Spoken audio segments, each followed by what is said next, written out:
शोकमग्न आहे. एअर इंडियाचं विमान ड्रीमलाइनर कोसळणं ही या देशामध्ये हवाई वाहतूक करणाऱ्या प्रवाशांसाठी चिंताजनक आणि अस्वस्थ करणारी घटना आहे. अत्यंत सुरक्षित समजला जाणारं हे ड्रीमलाइनर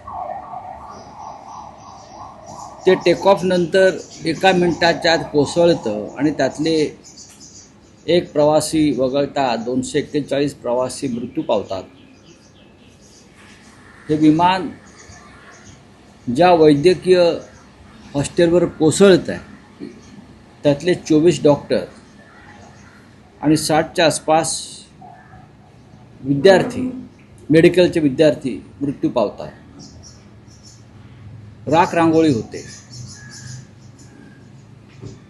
गुजरात राज्याचे माजी मुख्यमंत्री विजय रुपाणी, जे माझेही सहकारी होते राज्यसभेत, त्यांचंही त्यात निधन झालं. आणि इतकं होऊनही या अपघाताची जबाबदारी कोणी घ्यायला तयार नाही. रेल्वेचे अपघात होत आहेत. पहलगामसारख्या दहशतवादी हल्ल्यामध्ये लोक बळी जात आहेत. विमानाचे अपघात होत आहेत. पण सरकारच्या चेहऱ्यावर मला दुःखाची एक रेषाही दिसत नाही, वेदना दिसत नाही, पश्चाताप दिसत नाही. कालच्या विमान अपघाताचं कोणीही राजकारण करू नये. कारण जे मृत पावलेले आहेत ते भारतीय असतील किंवा परदेशी नागरिक असतील, ते आपल्या भारतातून एअर इंडियानं प्रवास करत होते. लक्षात घ्या, याच्यामध्ये भारतीय हवाई क्षेत्राची प्रतिष्ठा पणाला लागली. एअर इंडिया ज्याचं खाजगीकरण सरकारने केलं आहे आणि टाटांना दिलं आहे. टाटाने प्रत्येकी 1 कोटी रुपये दिले म्हणून प्रश्न संपत नाही. इतका मोठा तांत्रिक बिघाड, जे विमान लंडनला चाललेलं आहे, दोन्ही इंजिन्स बंद पडतात. मी त्यातला एक्सपर्ट नाही. दोन्ही इंजिन्स बंद पडतात. कोणी म्हणतात पक्षाची धडक मारली, काही असेल त्याची चौकशी होईल ब्लॅक बॉक्स मिळाल्यावर. पण इतका मोठा अपघात होतो आणि हा एक अपघात आहे आणि अपघात टाळता येत नाही असे जेव्हा अमित शहा म्हणतात, तेव्हा या देशावर कोणत्या प्रकारचं राज्य लादलेलं आहे. रेल्वेचा अपघात टाळता येत नाही, पेलगावचा हल्ला टाळता येत नाही, अहमदाबादसारखा भयंकर विमान अपघात टाळता येत नाही. मग यांना टाळता काय येतं? काय टाळता येतं? मी परत सांगतो, आम्हाला या विषयात राजकारण करायचं नाही. ड्रीमलाइनर जेव्हा विकत घेतले तेव्हा त्या ड्रीमलाइनरच्या खरेदीबाबत, त्यातल्या तांत्रिक मुद्द्याबाबत प्रश्न उपस्थित करणारे भारतीय जनता पक्षाचेच लोक होते. आपण पार्लमेंटमधला रेकॉर्ड तपासू शकता. Praful Patel civil aviation minister होते आणि त्यांना प्रश्न विचारणारे भारतीय जनता पक्षाचे लोक होते. एवढंच माझ्या आज स्मरणामध्ये आहे. तेच तुम्ही सुरुवातीला म्हणाल की ड्रीमलाइनर सुरक्षित विमान होतं, पण जगभरातून तक्रारी आहेत या बोईंग विषयी, ड्रीमलाइनर विशेषतः, की सदोष हे आहे आणि याचा वापर टाळण्यात यावा या अनुषंगाने बऱ्याच तक्रारी आहेत ना जगभरातल्या या एअर इंडियाच्या ताफ्यात विमान होतं. आणि त्याच्यावरती भारतीय जनता पक्षानंच त्या काळामध्ये आक्षेप घेतले होते. याच्यामध्ये काही गैरव्यवहार झाला आहे का? या खरेदीमध्ये दबावाखाली ही खरेदी झाली आहे का?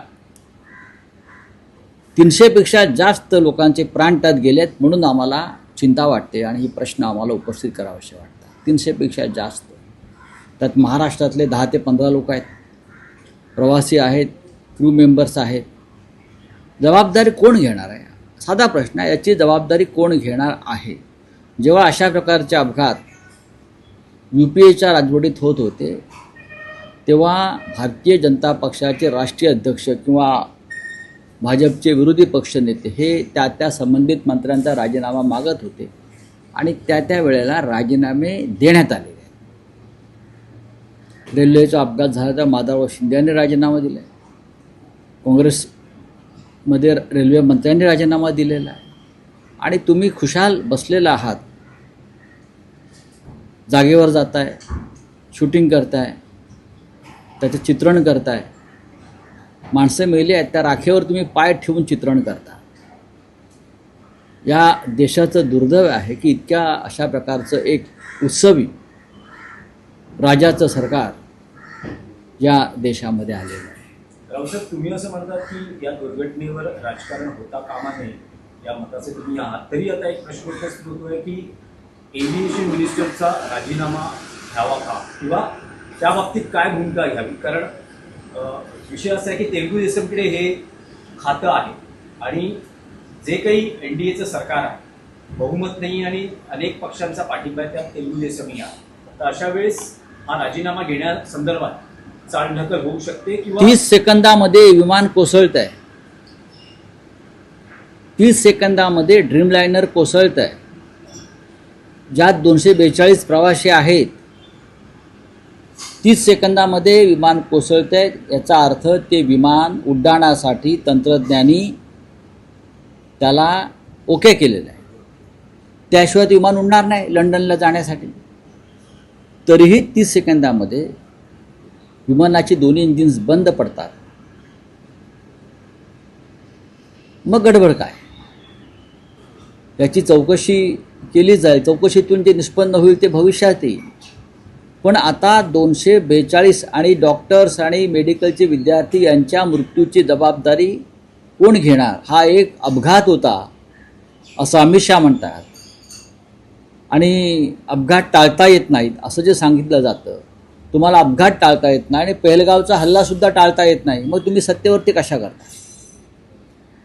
आम्ही तुमच्या देशात सुरक्षित नाही.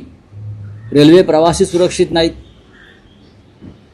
हवाई प्रवास करणारे लोक सुरक्षित नाहीत, पर्यटक सुरक्षित नाहीत, मणिपूरची जनता सुरक्षित नाही. मग तुमच्या राज्यात सुरक्षित कोण आहे? याचं उत्तर अमित शहानी द्यायला हवं. भारतीय जनता पक्षाचे वरिष्ठ नेते विजय रुपानी, जे गुजरात राज्याचे मुख्यमंत्री होते, खासदार होते, त्यांचासुद्धा मृत्यू झालेला. बदरुद्दीन नावाचे एक मुसलमान स्कॉलर्स आहेत, इस्लामिक स्कॉलर्स, ते कुटुंबासह त्यात मरण पावले आहेत. प्रोग्रेसिव्ह विचारांचे बदरुद्दीन हसलामी, ती आणि त्यांचं कुटुंब त्यात मरण पावलेलं आहे. कोणीतरी जबाबदारी घ्यावी लागेल. प्रधानमंत्र्यांनी घ्यावी, नागरी उड्डाण मंत्रालयानं घ्यावी, कोणी घ्यावी, कोणीतरी घ्यावी लागेल जबाबदारी. रेल्वे मंत्री जबाबदारी घ्यायला तयार नाहीत अपघातांची. देशांतर्गत हल्ल्यांची जबाबदारी अमित शहा घ्यायला तयार नाही. ऑपरेशन सिंदूर प्रेसिडेंट ट्रम्पनी हस्तक्षेप करून थांबवलं, त्याची जबाबदारी प्रधानमंत्री घ्यायला तयार नाहीत. मग राज्य कसलं करताय तुम्ही? तुमच्यावर कोणती जबाबदारी नाही आणि तुम्ही मौज करताय सत्तेची. इथे देवेंद्र फडणवीस आणि तिकडे मोदी. जनता तुम्हाला सरेंडर आहे, बिचारी मरते आहे. पण रावसाहेब, पहलगाम घटनेनंतर तुम्ही केंद्रीय गृहमंत्री अमित शहा यांच्या राजीनाम्याची मागणी केली होती. आता ह्या दुर्घटनेनंतर विरोधी पक्ष किंवा शिवसेना उद्धव बाळासाहेब ठाकरे पक्षाकडून नागरी उड्डयन मंत्र्यांच्या राजीनाम्याची मागणी बघा, जे मृत झाले त्यांच्या कुटुंबियांनी ही मागणी करायला पाहिजे. खरं म्हणजे सरकारकडे हे बळी आहेत ना, हा सुद्धा सदोष मनुष्यवधच आहे. 30 सेकंदामध्ये विमान कोसळ, त्याचा अर्थ घ्या, समजून घ्या. 30 सेकंदामध्ये, आणि ते सुद्धा ड्रीमलायनर लंडनला जाणार. ती आपण पाहतोय, तुम्ही चित्र पाहिलं आहे, विमान उडतंय आणि खाली कोसळत आहे. मग टेक्निकल एक्सपर्ट जे असतात विमानतळावरचे, ATCचे लोक जे असतात, त्यांनी ते विमान जर उड्डाणासाठी योग्य ठरवलेलं आहे, मग विमान कोसळलं कसं?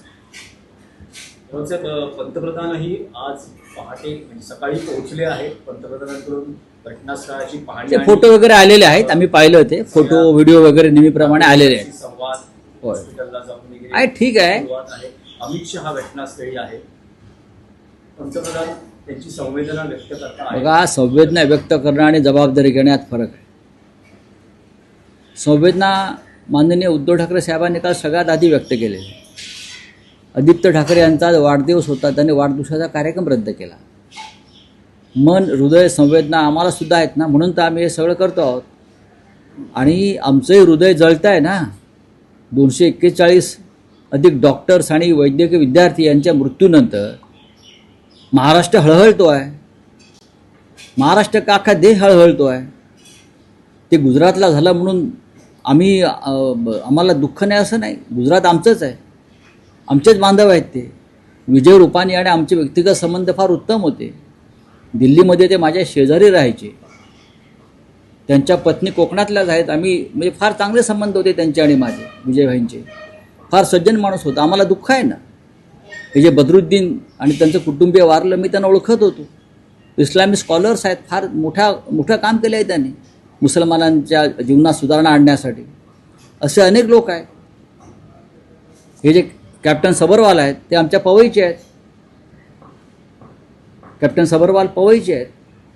त्यातले जे बरेचशा मुली आहेत क्रू मेंबर्स, त्या महाराष्ट्रातल्या आहेत, बदलापूरच्या आहेत, उरणच्या आहेत, पंढरपूरचे कुटुंब आहे. आम्हाला दुःख आहे ना, दुःख आहे म्हणून तर मी बोलतो आहे ना पक्षाच्या वतीनं. साहब यही बात हिंदी में जानना चाहेंगे की यामध्ये ब्रिटनचे प्रवासी होते, त्यामुळे ब्रिटनकडनं आता एक चौकशी केली जाणार आहे. आंतरराष्ट्रीय पातळीवर अहो 57 ब्रिटनचे प्रवासी आहेत, 7 पोर्तुगीज प्रवासी आहेत आणि 1 कॅनडाचा प्रवासी आहे. त्याच्यामुळे संपूर्ण देशभरामध्ये हाहाकार आहे. भारतातून हवाई प्रवास करण्यासंदर्भात जर जगानं काही निर्णय घेतला तर ती भारताची नाचक्की होय. भारतामधला हवाई प्रवास सुरक्षित नाही ही जर भावना जगभरात पसरली तर याच्यामध्ये देशाची नाचक्की आहे. एकेकाळी एअर इंडिया महाराजा होता, त्याला महाराजाची प्रतिष्ठा होती, लक्षात घ्या. म्हणून आमचं एक या भारतीय नागरिक म्हणून आमचं हृदय जळतं आहे. साहब यही बात हिंदी में जानना चाहेंगे कि कल जो प्लेन क्रैश की बहुत ही दुखद, 265 लोगों की जान गई. बहुत ही दुखद, चिंताजनक, शॉकिंग.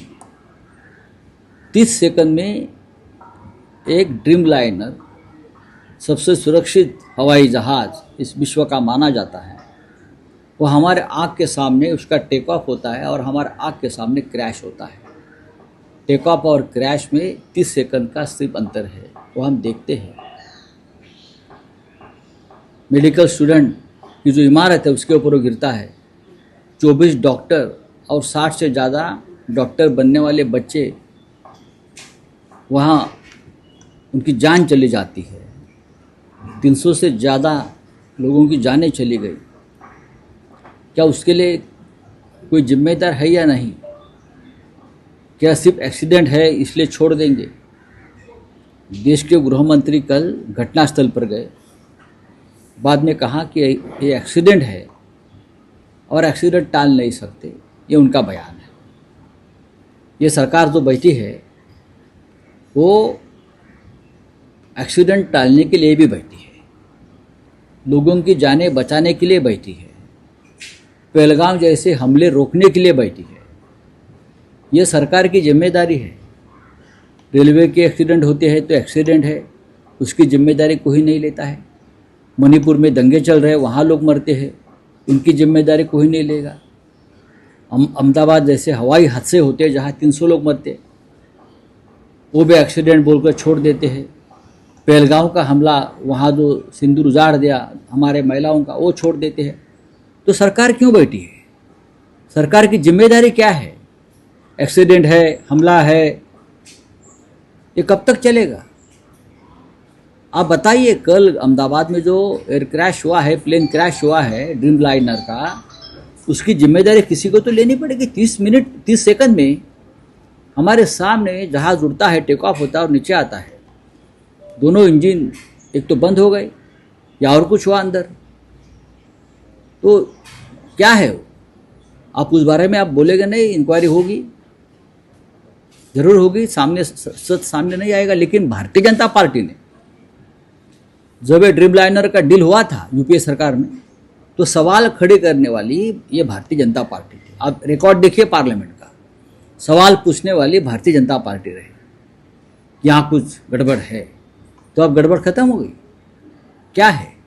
चलिए, राउत साहब, आप एविएशन मिनिस्टर के इस्तीफे की मांग करते हैं। देखिए, आप कह रहे हैं कि कोई जिम्मेदारी लेने के लिए हाँ, तो हमने मांग करने की जरूरत नहीं है, जिम्मेदारी खुद लेनी चाहिए, जिम्मेदारी खुद लेने चाहिए। अभी हम रेलवे मिनिस्टर का इस्तीफा मांगते हैं, पहलगाम के बाद हमने गृह मंत्री का इस्तीफा मांगा। जिम्मेदारी लेते हैं क्या ये लोग? बोला, संपला, धन्यवाद। सर, इंटरनेशनल जो प्रेशर आया है, हाँ? इंटरनेशनल जो प्रेशर आया है इंक्वायरी के लिए, आप किस तरीके से देखते हो? देखिए, इंक्वायरी, जब कोई हेलीकॉप्टर भी गिरता है, जब कोई छोटा प्लेन भी गिरता है, तो उसकी इंक्वायरी डीजीसीए करती है, होती है इंक्वायरी। ये तो इतना बड़ा हादसा है, पूरा विश्व शॉक में है, पूरा वर्ल्ड शॉक में है, उसकी तो इंक्वायरी होगी। वॉइस रिकॉर्डर, ब्लैक बॉक्स जब मिलेगा तब बहुत सी बातें सामने आ जाएगी। सर, क्या सरकार इस पे नॉर्मली कुछ रिएक्ट करेगी? इसको नहीं, सरकार क्या, सरकार बोल रहे एक्सीडेंट है, सरकार छोड़ देती है, एक्सीडेंट है, 300 लोगों की जान चली गई है, उसे सिर्फ एक्सीडेंट बताकर नहीं छोड़ सकते, जिम्मेदारी सरकार को लेनी पड़ेगी। ये जो प्राइवेटाइजेशन किसने किया है? सरकार ने किया है ना, सरकार नहीं चला सकती ना ये, तो जिम्मेदारी कौन ले? सर, मोदी आज गुजरात गए, जाने दो, आज हाँ, से जाने दो, क्या है, जाते रहेंगे। हो गया, थैंक यू।